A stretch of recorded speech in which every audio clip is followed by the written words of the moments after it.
Graham and Gwen buying a flat. Hi, my name is Graham. I am a Geordie from Newcastle. I used to live with my parents on a boathouse. Then my parents moved to a mobile home in a park for caravans and mobile homes. Then they bought 2 bedrooms terraced house. I work as a plumber. A while ago, I was offered a job in London. So, I moved down south, and I stayed in cheap hostel. Then, I moved to bed and breakfast or B&B for short above public house or a pub for short. Then, I moved to a 3-star hotel near my work in central London. Then, I searched the internet, the newspapers, and visited lots of estate agents in many high streets to search for a place to rent for a short lease like a year or 2. I succeeded in finding a room in a nearby lodge that was available for a reasonable monthly rent. The landlady there asked for 1 month rent as a deposit and another month as rent in advance. She insisted on a term in the lease contract that, as a tenant, I am not allowed to sublet or sublease my room for any reason. I agreed to all her conditions. I forgot to mention that she warned me that if I breached the lease contract in any way, there will be serious consequences like a court litigation, which is a legal liability case in the court, plus compensation for lost rent or any damages to the room or the furniture and solicitors' fees. She also mentioned that I might be evicted from the premises by force and added that there is a possibility that when my lease expires, I might be asked to vacate my room instead of renewing the lease. All that hard talk from her sounded a bit grim, but because I liked the room, so I accepted all her conditions and moved in as a tenant in her lodge. As time passed, we started to like each other. She was a nice and friendly widow. I stayed at her lodge for a year or so. Then, out of boredom and for no apparent reason really, I decided to move on again to another place, and I ended up sharing a maisonette with 3 people. A nice couple called Bill and Sue, and a lovely single young woman called Gwen. Gwen and I got on well, and soon we started dating and became a couple. We wanted to live in our own place, so we rented a bed-sit or dig. Then, we moved to a small studio flat. After that, Gwen and I decided to get married, so we planned to buy our own place. I forgot to mention that Gwen worked as a sales assistant in a department store, so our combined income was reasonable. We went to a reputable building society. The manageress there agreed to offer us a mortgage.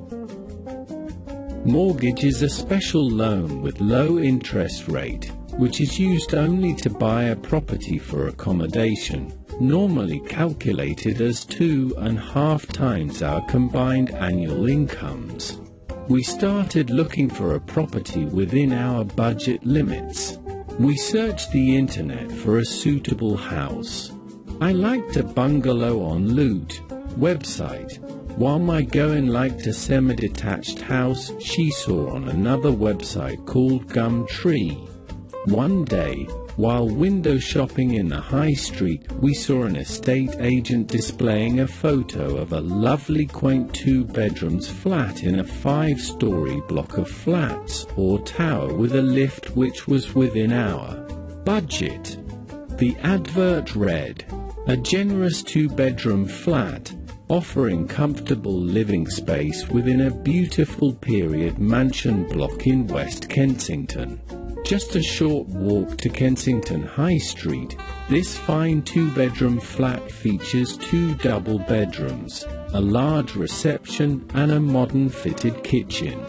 A charming well-maintained communal garden. private parking space, and a lift.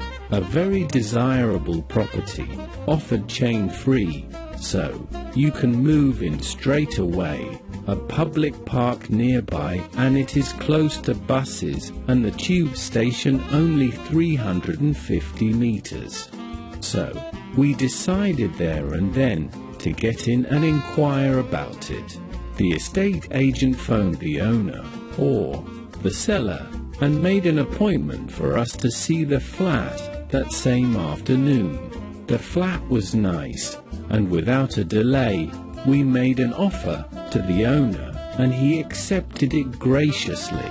At the estate agent, a mortgage advisor, got us a good deal, low and fixed interest rate, mortgage with a well-known bank. The bank agreed to lend us a mortgage on condition that we put up 20% of the flat price as a down payment. Then, the bank arranged for a building surveyor to inspect the flat. The surveyor's report recommended buying the flat, saying, "It is a safe and sound investment and a good value for money." Subsequently, the bank agreed to grant us the mortgage.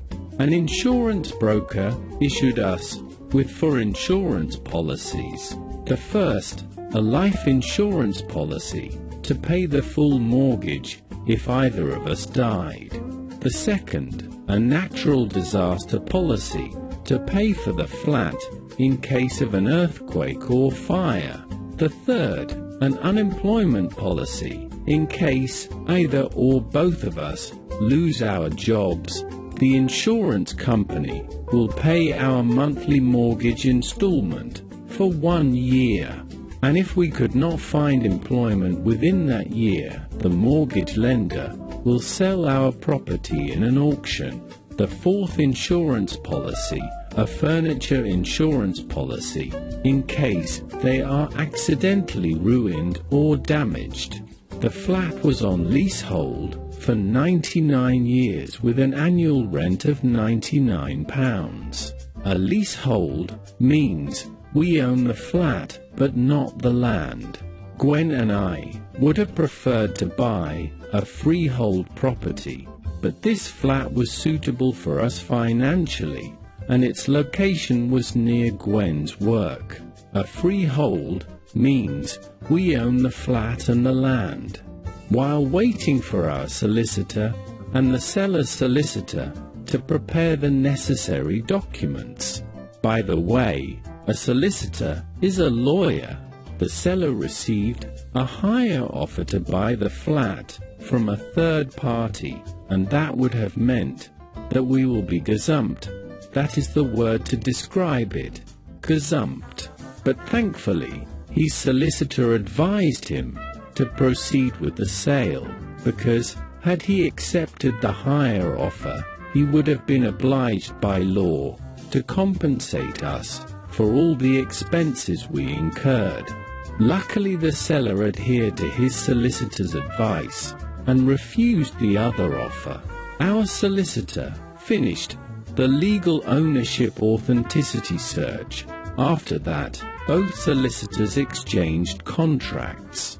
We paid the fees of our solicitor, the fees of mortgage advisor, the fees of the insurance broker, the fees of building surveyor, and of course, the fees of estate agent.